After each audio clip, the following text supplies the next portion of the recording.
अब हमारे बीच हमारी नन्ही सी गुड़िया आ रही है जो अपनी नृत्य प्रस्तुति से हम सभी को झुमाएगी।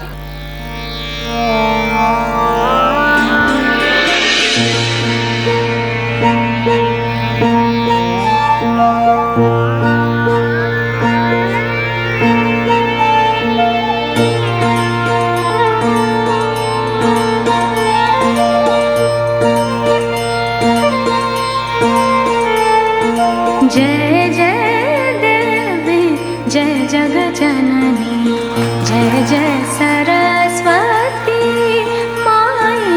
जय जय देवी जय जगत जननी जय जय सरस्वती माई।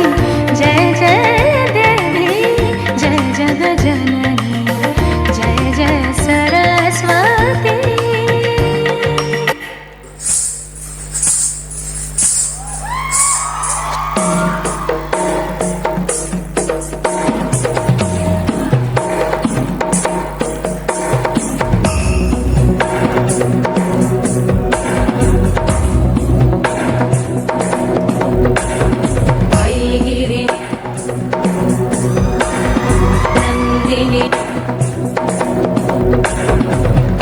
गिरिनन्दिनि नन्दितमेदिनि विश्वविनोदिनि नन्दनुते गिरिवरविन्द्यशिरोधिनि वासिनि विष्णुविलासिनि जिष्णुनुते भगवति हेशिति कण्ठकुटुम्बिनि भूरि कुटुम्बिनि भूरि कृते जय जय हे महिषासुरमर्दिनि रम्यकपर्दिनि शैलसुते